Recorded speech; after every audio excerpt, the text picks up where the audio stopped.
আচ্ছা, আমরা একটা সরল অঙ্ক এখানে তুলে রাখছি, তাই না? আমরা করব কি, সরল একটা সরল অঙ্ক এখানে তুলেছি।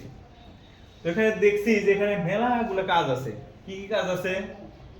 যোগ আছে, বন্ধনী আছে, প্রথম বন্ধনী, দ্বিতীয় বন্ধনী, গুণ আছে, বিয়োগ আছে, যোগ আছে, ভাগ আছে, বিয়োগ আছে। তো একটা তো নিয়ম আছে, তাই না, যে আমরা কিভাবে এই অঙ্কটা করতে যাব। এই কাজটা করতে যাওয়ার জন্য প্রথম কাজ হচ্ছে কি, আমার সব সময় অঙ্ক দেখব বাম দিক থেকে করব। কোথায় থেকে করব? এক নাম্বার নিয়ম, আমি নিয়মগুলো প্রথমে বলি। হ্যাঁ, এক নাম্বার নিয়ম কি? বাম দিক থেকে অঙ্ক করব। বাম দিক থেকে শুরু করব। কোন দিক থেকে? বাম দিক থেকে। দুই নাম্বার নিয়ম দেখছি, এখন মনে করো এখানে কি আছে, গুণও আছে, ভাগও আছে একসাথে। তো এই যখন গুণ ভাগ যখন থাকবে কোথাও কোনো জায়গায়, যদি গুণ ভাগ একসাথে থাকে, মনে করো গুণও আছে, ভাগও আছে, একটা অঙ্কের ভিতর কি আছে, গুণও আছে, ভাগও আছে, তাহলে প্রথম বামে বামে যদি গুণ পাই, বামে গুণ করব, যদি ভাগ পাই, অর্থাৎ এরকম মনে করো যে 5 গুণ 7 ভাগ 4, এরকম একটা অঙ্ক আছে। তাহলে আমি একই লাইনে এরকম আছে, তাহলে আমি প্রথম কার কাজ করব, এতটুকুর কাজ করব, তাই না? এবার মনে করো এইখানে আছে ভাগ আর এইখানে আছে গুণ, তাহলে কার কাজ আগে করব? আগে কাজ করব এটা, অর্থাৎ বামেরটার কাজ করব আগে। বুঝা গেছে?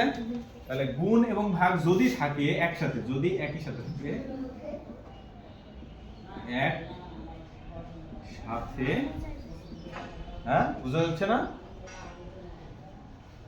থাকে, তবে কাটটা করব, বামেরটা করব। কাটটা করব, বামের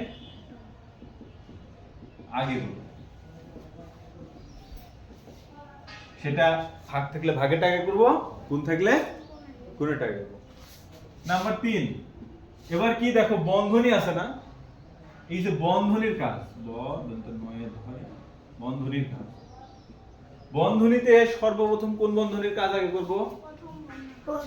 প্রথম বন্ধনীর কাজ করব। প্রথম বন্ধনীর কাজ আগে, তারপরে দ্বিতীয়, তারপরে তৃতীয়। তাহলে আমরা বুঝে গেছি কি করব, যদি কোনো সরল অঙ্ক সহজ ভাবে থাকে, একদম নরমালি থাকে, তাহলে কোন দিক থেকে অঙ্ক করা শুরু করব? বাম দিক থেকে। এই দিক থেকে অঙ্ক করতে চলে যাব। যদি একটু প্রসেসটা জটিল হয়, মনে করো একসাথে গুণও আছে, একসাথে এরকম আছে, যে এরকম আছে 10 ভাগ 2 গুণ 5, তাহলে আমি প্রথমে কার কাজ করব? ভাগের কাজ করব। যদি এখানে থাকতো প্রথমে গুণ, পরে এখানে ভাগ, তাহলে কার কাজ করতাম? অর্থাৎ বামেরটা করব। ক্লিয়ার? তারপরে বলছি কি, যদি বন্ধনী থাকে, বন্ধনী যদি থাকে, তাহলে আমি কি কাজ করব? প্রথমে সর্বপ্রথম কোন কাজ করব? আর 4 নাম্বার হচ্ছে যে সর্বোপরি একটা সরল অঙ্কে, যদি একটা সরল অঙ্কে বন্ধনীর কাজ থাকে, সর্বপ্রথম বন্ধনীর কাজ করব। ঠিক আছে? যদি সরল অঙ্কে বন্ধনী পাই, তবে সর্বপ্রথম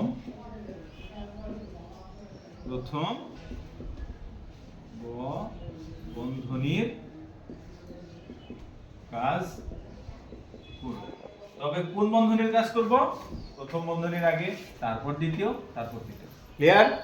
নিয়ম বোঝা গেছে?